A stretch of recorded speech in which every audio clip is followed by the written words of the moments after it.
The HOA thought they could bully one farmer into submission, but they didn't know he was the director of the FAA, and he was about to bring their dream crashing down. The sound of bulldozers wasn't supposed to echo through the fields of Durham County, North Carolina that morning, yet there it was. Engines growling, metal teeth clawing into the earth as if the land had no story to tell. The construction crew wore bright neon vests and heavy boots, following the instructions of a project they barely understood. To them, it was just another job, another check to cash. But to Cornell Braxton, watching from the edge of his soybean field, it felt like someone had shoved a knife straight into the chest of his family's history. Cornell didn't raise his voice right away. He didn't need to. The man had a presence about him, the kind that made you notice even when he said nothing. At 6 feet tall, with shoulders built from years of farm work, he stood there in worn jeans and a faded work shirt, gripping the brim of his cap as if it were the only thing keeping him calm. His father's old barn sat just behind him, weathered but standing strong. That land wasn't just dirt. It carried the weight of 3 generations, each acre a chapter of struggle, pride, and survival. A foreman spotted him and waved. "Morning, sir. Just a heads up, we'll be clearing a strip right through here." Gave us the green light. Cornell's eyes narrowed. His voice came out steady, measured but sharp. "This isn't HOA property. This is my farm. You're trespassing." The man hesitated, glancing back at the heavy equipment already grinding forward. "I don't make the rules. Talk to your board. We've got the permits."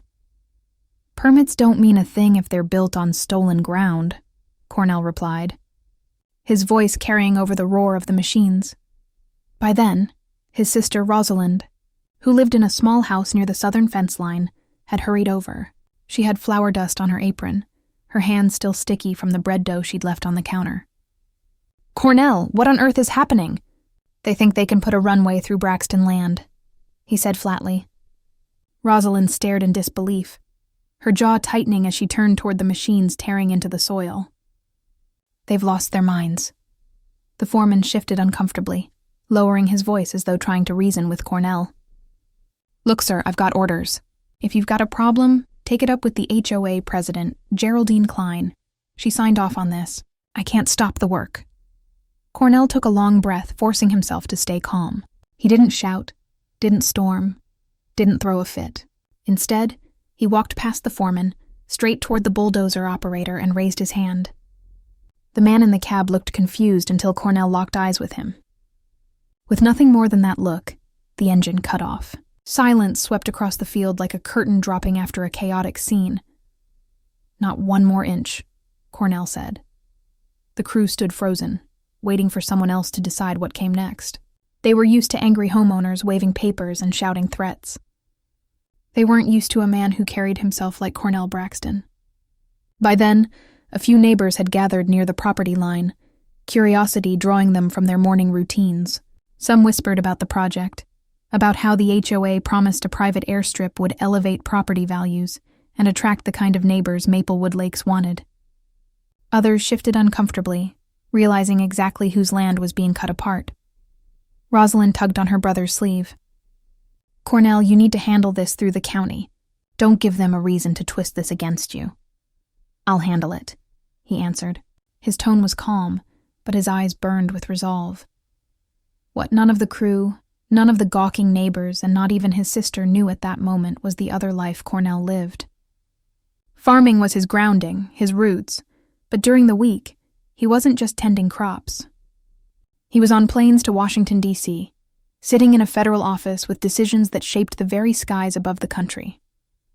Cornell Braxton was the director of the Federal Aviation Administration, and here was an HOA tearing a scar across his land for a runway that would never fly without his say-so. The air felt heavy with tension as Geraldine Kline's black SUV rolled to a stop at the edge of the field. She stepped out in heels that sank into the dirt, her sunglasses catching the morning sun. With her came the sharp scent of perfume, a stark contrast to the earthy smell of churned soil. "Mr. Braxton," she called out, striding toward him as though the land already belonged to her. "I see you've met the crew. You'll be glad to know this project is going to raise everyone's property values. It's progress." Cornell didn't move, didn't flinch. "You mean it's theft? This ground isn't HOA property. It's mine." Geraldine gave a rehearsed smile. The kind you use when you're certain you've already won. Our records show otherwise, and the board approved it unanimously. You'll find that resistance will only make things harder for you in the long run. Rosalind gasped softly. Harder for him? Geraldine, you're bulldozing family land. Geraldine didn't even look at her. She kept her eyes locked on Cornell. Cornell studied her for a long moment before finally replying, You've built your fight on the wrong runway. The silence that followed was heavier than anything the machines could make. For the first time, Geraldine's smile flickered. She couldn't have known that the man standing in front of her was the very person who could make her project crash before it ever took off. But the battle wasn't just about land anymore. It was about pride, power, and a collision course no one in Maplewood Lakes could avoid. Cornell Braxton didn't head back inside right away after the confrontation. He stood at the edge of his field long after the bulldozers had gone silent, the grooves in the soil marking where strangers had carved into his family's history. The sun was climbing higher, burning away the morning haze, but his mind was already shifting gears. For anyone else, this would have been a property dispute. For him, it was something larger, something layered. Later that evening, as the crickets began their chorus, Cornell sat at the worn oak table in his farmhouse kitchen. The smell of Rosalind's bread still lingered in the air, faint but comforting. Across from him sat his wife, Patrice, who had spent the day in Raleigh teaching history to middle school students. She placed a steaming mug of coffee in front of him, watching his face carefully. You didn't tell them who you are, did you? Patrice asked. Cornell shook his head. No, that part comes later. You sure about that? She leaned on her elbows, her voice low. You're the FAA director, Cornell. You could have shut it down on the spot. That's not how this works, he replied, rubbing the calluses on his palms. This isn't about throwing weight around, it's about respect. They need to learn that first. Their son, Anthony, a 22-year-old college student home for the summer, sat in the corner scrolling his phone. Dad, they don't care about respect. HOA folks like that think they own the county. Mom's right. You could end this tomorrow if you wanted to. Cornell gave a small smile but didn't look up. Anthony, sometimes the loudest power isn't the one you throw on the table. It's the one you keep in your back pocket until the right moment. Anthony rolled his eyes. Sounds like you're letting them push you around. Patrice shot her son a look, but Cornell didn't take offense. He'd heard worse during tense hearings in D.C. He looked directly at Anthony. Son, let me ask you something. If you fight every battle with a hammer, what happens when you come across a problem that needs a scalpel? You'll wreck the whole thing. Sometimes you wait. Sometimes you let them show you just how reckless they are. That way, when you strike, it's clean. The room fell quiet for a moment. Anthony nodded slowly, the lesson sinking in, even if he didn't want to admit it. Patrice reached across the table and touched Cornell's hand. I just don't want them dragging your name into the mud. They'll twist this however they can. Cornell squeezed her hand back. They've already started digging into mud. They just don't know whose land they're sinking into. The next morning, Cornell was gone before sunrise, heading toward Raleigh-Durham International Airport to catch his flight to D.C. He carried a simple duffel bag. No suits, no fanfare, just a man going to work. But behind the wheel, his mind ran through the countless policy briefings, aviation safety reports, and federal approvals sitting on his desk in Washington. He thought about how small Geraldine Kline's runway dream would look under the cold scrutiny of federal law. By noon, he was seated at his office in the FAA headquarters. The room was modern, with tall glass windows overlooking the Capitol. Staffers came and went with folders, updates, and urgent memos. Cornell listened carefully, spoke with precision, and carried the same quiet authority he had back on the farm. To his colleagues, he was Director Braxton, the man who shaped air travel policy for an entire nation. At one point during the day, his deputy, Franklin Yates, leaned into his office. Sir, you've got the Aviation Committee briefing at 3. You ready? Cornell closed the folder and looked up. Franklin, I was born ready. But let me ask you something. What's the FAA's stance on unapproved private runways built over disputed land? Franklin blinked, caught off guard by the oddly specific question. Illegal, plain and simple. You need clearances, environmental studies, land ownership proof. Why do you ask? Cornell gave a faint smile, one only his closest staff recognized. Let's just say I have a personal interest in how the rules are applied. Back in Maplewood Lakes, Geraldine Kline gathered with her board members at the HOA clubhouse, a polished building with stone columns and manicured hedges. She sipped from a glass of sparkling water as she addressed the room. Neighbors, the Runway project is moving forward. Don't let Braxton scare you. He's just one man standing in the way of progress. We've dealt with stubborn landowners before. One of the younger board members, Travis Merriman, shifted uncomfortably. Geraldine, with all due respect, Braxton isn't just any landowner. Folks say he's got pull beyond this county. What if he takes this to court? Geraldine waved her hand dismissively. Courts take years. By then, the Runway will already be functional. People will thank us when their property values double. Trust me. But whispers were spreading in the community, at the grocery store, at church, even outside the elementary school. Neighbors questioned whether Geraldine had gone too far this time. The Braxton name carried weight, not just for their land, but for their dignity. People remembered how Cornell's father had fought to keep the farm during tough economic downturns.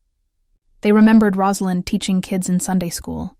And they remembered that Cornell himself, though private, was no ordinary man. But Geraldine wasn't backing down, and the storm gathering over Maplewood Lakes was about to get louder. By the end of that week, the lines in Maplewood Lakes had been drawn. The HOA board wasn't just pressing forward, they were accelerating. Construction crews came back with survey equipment and more trucks, ignoring the quiet stares of neighbors who had started gathering at the edge of the fields. The Braxton farm had turned into a spectacle, a place where whispers carried louder than the roar of the machines. On Saturday morning, the HOA held a special meeting in the clubhouse. Flyers had been shoved into mailboxes, urging residents to attend and support the vision for Maplewood Lakes. By noon, the place was packed. Retirees in polo shirts, young couples with restless toddlers, and longtime residents all filled the rows of folding chairs. At the front of the room, Geraldine Kline stood behind the podium in her sharp navy suit, her hair pulled back tight. She carried herself like she was running a campaign, not managing a neighborhood dispute. Beside her sat two board members, Travis Merriman and Evelyn Rhodes, both looking less confident than their leader. Geraldine tapped the microphone. Thank you, everyone, for coming on such short notice. We are here to address concerns about the Runway project and to reassure you that everything is moving ahead as planned. This development will raise property values, attract high-quality residents, and bring Maplewood Lakes into the future. Murmurs rippled through the crowd. A man in the back raised his hand. And whose land are you plowing through for this future? Because last I checked, that farm belongs to the Braxton family. Geraldine's smile tightened. The land in question falls under Maplewood Lakes jurisdiction. Records show it was improperly filed years ago. Our board's approval makes the development legitimate. From the middle row, a woman named Joanne Fields, who'd lived in the community for 20 years, stood up. That's nonsense, Geraldine. Everyone in this county knows that land belongs to Cornell. His daddy worked it before him and his grandfather before that. How dare you say it's yours to take? Geraldine leaned forward, her voice taking on a clipped tone. Joanne, emotion doesn't change facts. The Braxton family has been allowed to use the land out of courtesy, but legal jurisdiction rests with Maplewood Lakes. The board has approved the project. End of discussion. That's when the back doors opened and Cornell himself walked in. He didn't make an entrance. He simply stepped inside, wearing his work clothes, his cap tucked under his arm. The room fell into a hush as he crossed the floor and took an empty chair in the front row. Geraldine's eyes narrowed. Mr. Braxton, we weren't expecting you. Cornell's voice was calm, but it carried. I wasn't expecting bulldozers on my land either, yet here we are. The room stirred with whispers. Geraldine cleared her throat and gestured toward the crowd. Ladies and gentlemen, this is exactly what I mean. Progress comes with resistance. We cannot let one person stand in the way of what benefits everyone. Cornell leaned forward, resting his hands on his knees. That's the thing, Geraldine. You keep saying everyone. But when you talk about progress, you mean profit for a few and destruction for the rest. My family's land isn't a bargaining chip for your ambitions. Travis Merriman shifted in his chair beside Geraldine, clearly uncomfortable. He spoke up, his voice uncertain. Maybe we should slow down, Geraldine. People are upset. The Braxtons have a rightful claim. Geraldine cut him off with a glare. Travis, the board voted unanimously. You agreed. Don't backpedal now. The tension was thick enough to choke on. Cornell stood slowly, his voice measured but unmistakably firm. You've mistaken my patience for weakness. Let me make this clear. The land is not yours, and every inch of dirt you tear up is one more inch you'll answer for. The crowd broke into low chatter. Some nodded at Cornell's words, others exchanged worried glances.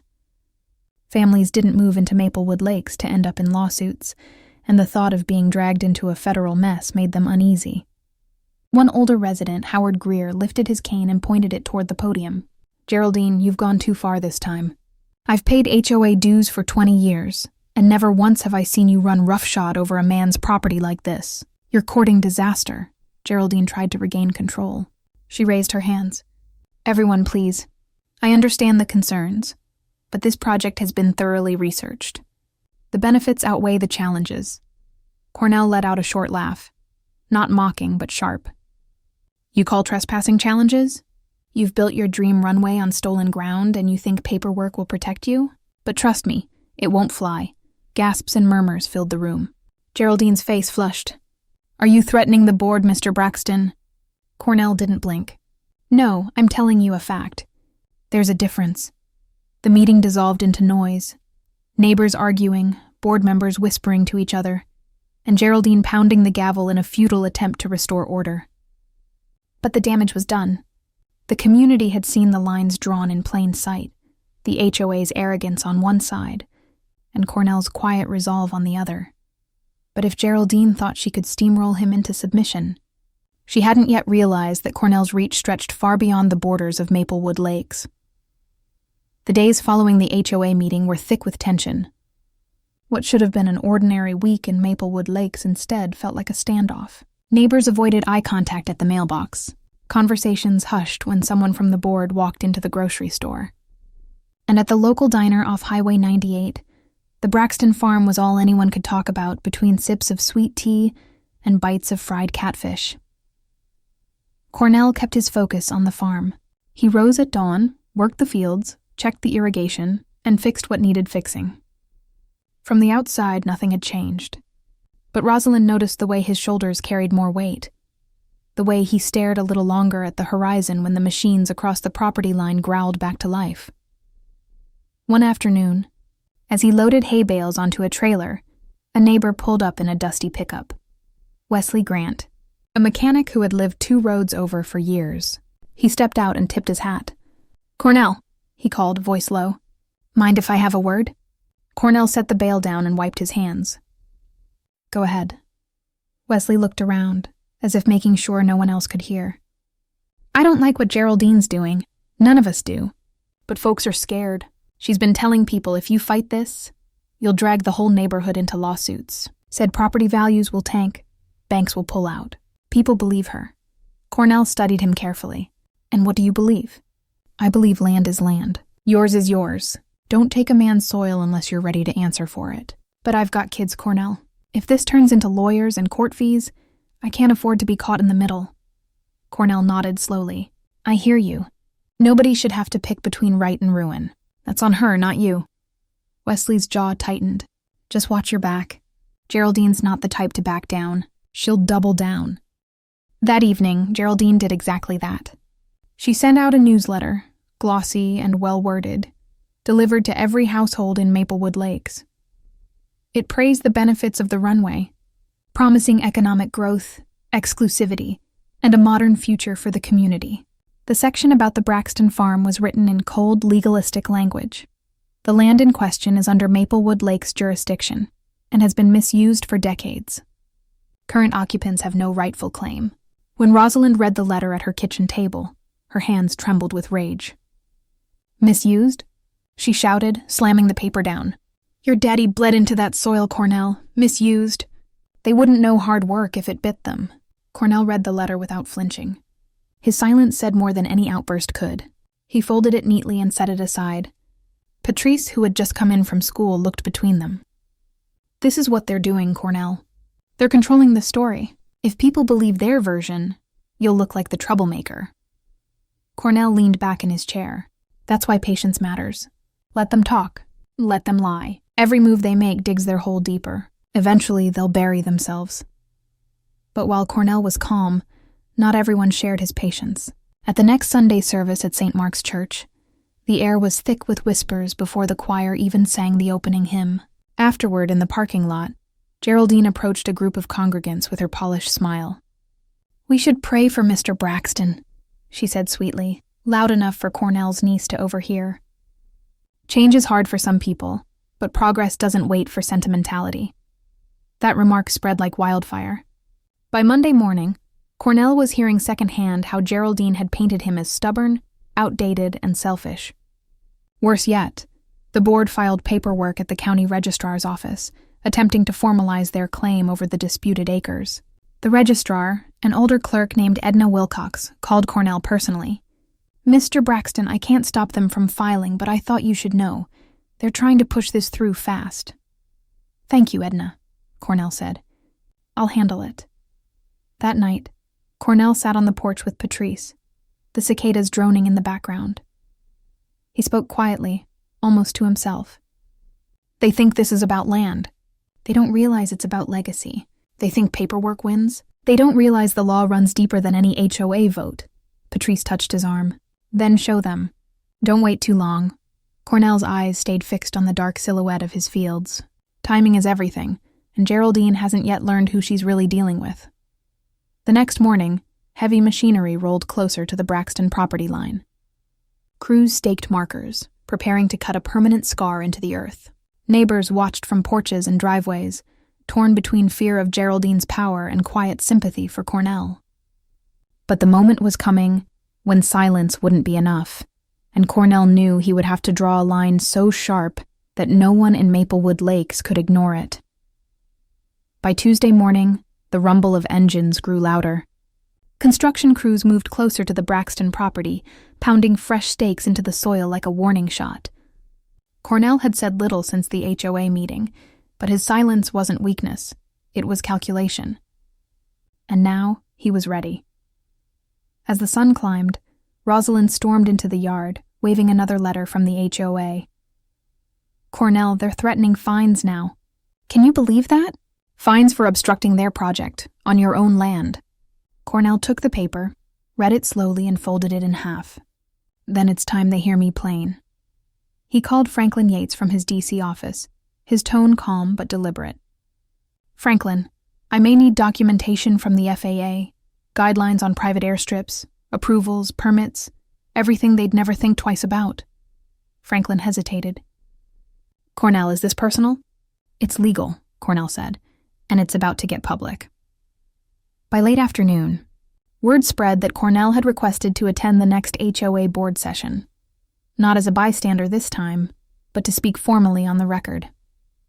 The clubhouse filled beyond capacity, neighbors shoulder to shoulder, waiting for the confrontation they knew was coming.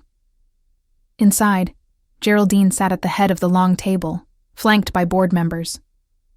She wore another sharp suit, her pearl necklace gleaming under the fluorescent lights. She banged the gavel once. "Meeting is in session."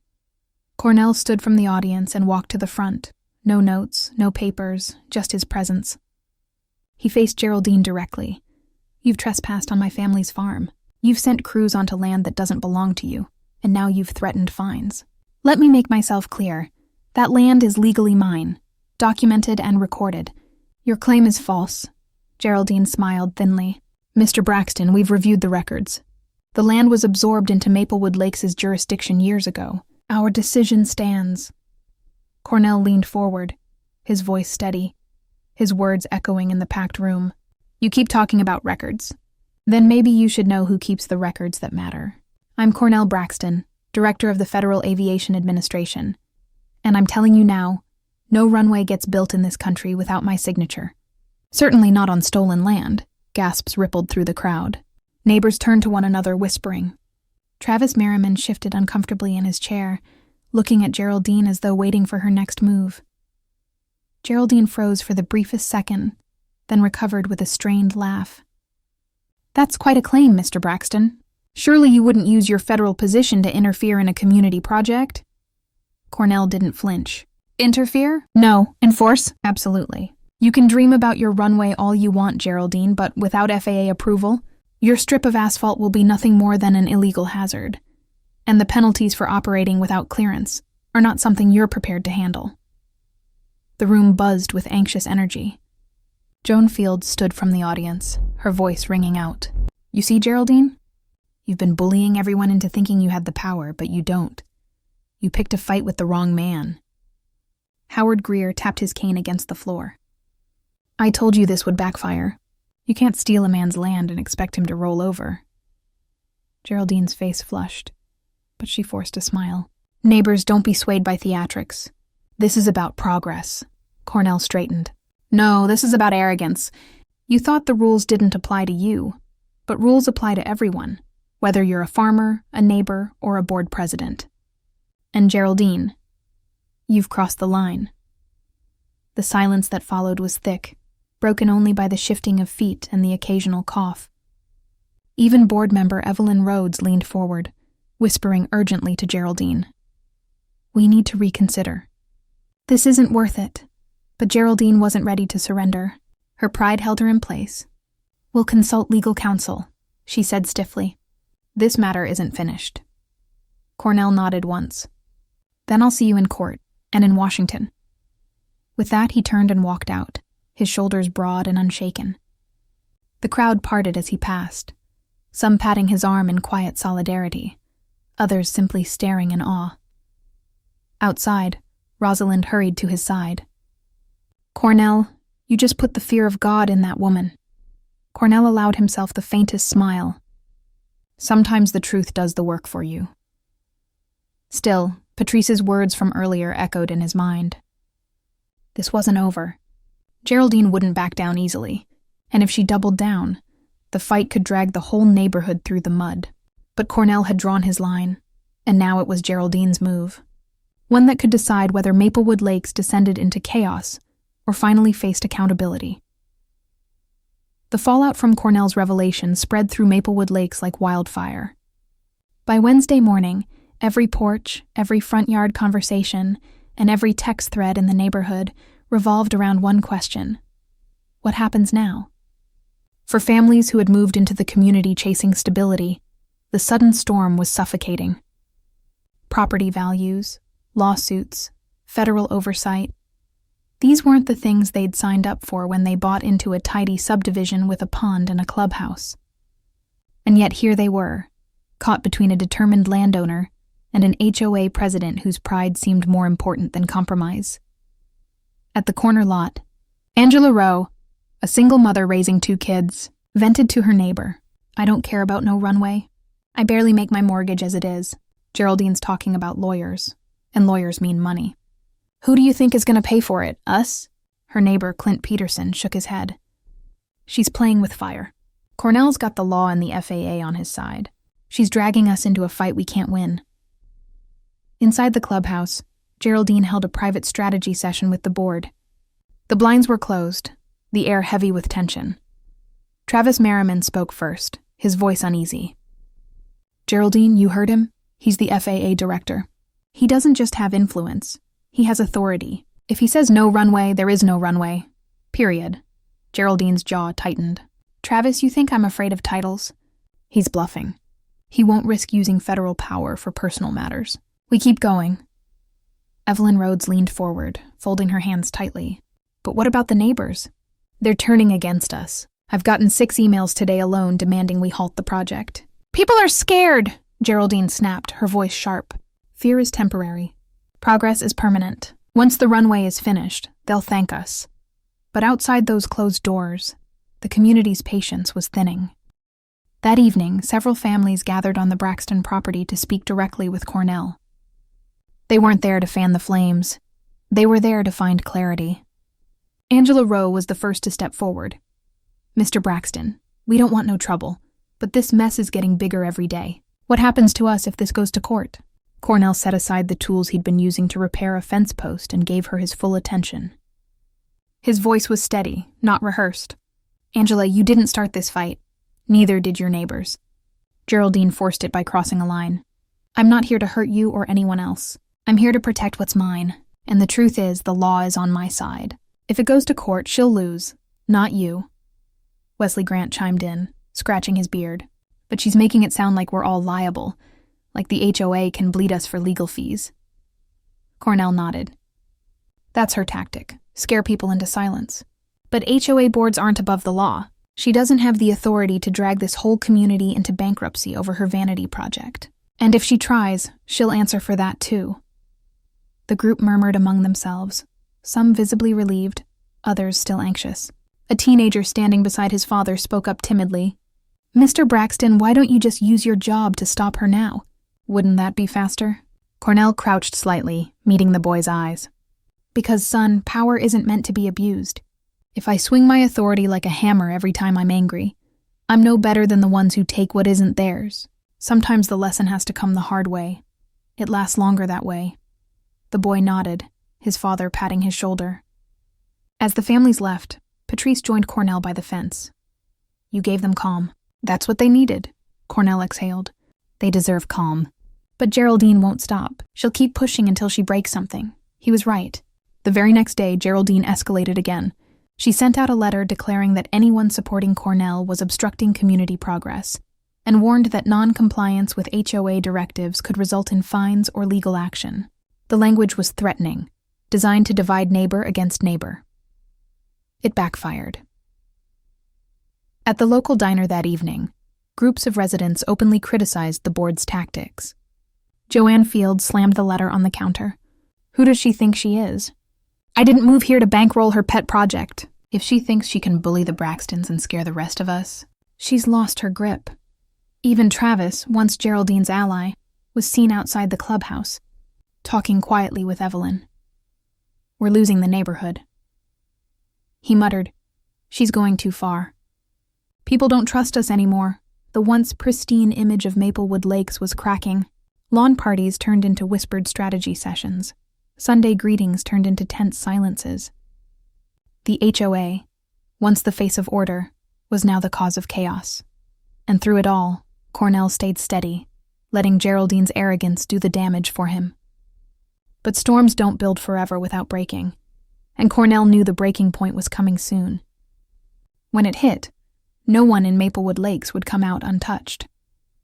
By now, Geraldine Kline had lost the casual support of most of her neighbors, but she refused to show weakness. Pride had hardened into stubbornness, and the more people questioned her, the more determined she became to prove them wrong. On Thursday evening, she called a closed-door session with her inner circle at the clubhouse. Heavy drapes shut out the summer sun, and the long oak table was covered in maps, blueprints, and thick folders of legal documents. "This is about control," Geraldine declared, tapping her manicured nail against the blueprint of the proposed runway. "If we back down now, Maplewood Lakes becomes a laughingstock. We set the tone for this neighborhood, and no one, not even Cornell Braxton, dictates terms to us." Travis Merriman shifted uncomfortably. "But he's not just anyone. He's the FAA director. He doesn't even need a courtroom to stop this. All it takes is a single memo from his office." Geraldine scoffed.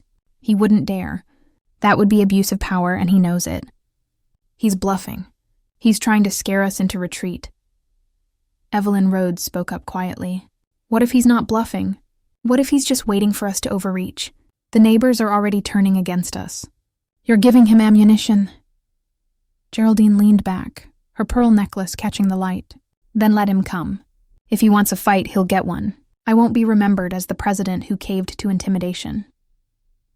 While she was posturing behind closed doors, Cornell was in Washington, finishing up a long day at FAA headquarters.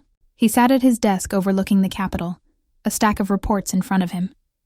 Franklin Yates stepped in, holding a folder. "Sir, I pulled the documents you asked for," Franklin said. "FAA protocols, environmental requirements, zoning restrictions for private runways. It's ironclad. No one in their right mind could bypass these." Cornell flipped through the papers slowly. "Good, because I want her to see the wall she's running into before she smashes her head against it." Franklin hesitated. "Do you want me to start a formal investigation?" Cornell shook his head. "Not yet. This has to play out locally first. If I step in too soon, it'll look like I used my badge to fight a personal battle. But once she crosses into federal territory, that's when she'll find out just how small her world really is. The following weekend, Geraldine staged a community rally on the proposed Runway site. She brought out folding chairs, banners, and even catered snacks. A handful of loyalists clapped along as she boasted about the future of Maplewood Lakes, but the turnout was thinner than she expected. Many neighbors showed up only to watch quietly from the sidelines. Cornell arrived late, driving his old pickup onto the edge of the field. He stepped out and walked straight toward the small crowd. Conversations hushed as he approached. Geraldine stiffened but forced a smile. "Mr. Braxton," she said in a voice loud enough for everyone to hear. "I'm glad you came. Maybe you'll finally see that the community supports this project." Cornell scanned the crowd. Dozens of uneasy faces, some looking at the ground, others staring at him with hope in their eyes. He spoke plainly, his voice steady. "Support? I see neighbors afraid of being fined, afraid of being bullied into silence. That's not support, Geraldine. That's intimidation." Murmurs rippled through the group. Geraldine raised her chin. "You can accuse me all you want, but the board's authority is clear. We have the votes, we have the plan." Cornell pulled a document from the folder under his arm. "And I have the law, the federal law. Without FAA approval, your runway is nothing more than asphalt on dirt. And let me assure you, approval will never come." Gasps filled the air. Geraldine's smile faltered, but she pressed forward. "You wouldn't dare use your office to stop us." "That's corruption." Cornell stepped closer, his voice low but sharp enough for everyone to hear. "Corruption is when you steal land you don't own. Corruption is when you threaten families with fines to scare them into silence. Don't talk to me about corruption, Geraldine. I know it when I see it." For the first time, Geraldine's mask cracked, her cheeks flushed red, her composure slipping. Neighbors whispered among themselves, some nodding at Cornell's words, others pulling out their phones to record the exchange. Travis finally spoke, unable to sit still any longer. "Geraldine, he's right. We can't keep pushing this. We'll destroy ourselves. This isn't leadership. It's ego." Evelyn looked out at the crowd, her voice trembling but firm. "Maybe it's time we listen instead of bulldoze." Geraldine's hands clenched at her sides, but she had no answer. Cornell let the silence hang for a moment before turning back to his truck. He had said enough. The neighbors could decide what kind of community they wanted to live in. As he drove away, Rosalind called him on his cell. "Cornell, you just cut her down in front of everyone." Cornell replied calmly, "No, Rosalind." She cut herself down. "All I did was hold up the mirror." But pride doesn't die quietly, and Geraldine wasn't finished yet. She was about to push the fight into dangerous territory, where the stakes would climb even higher.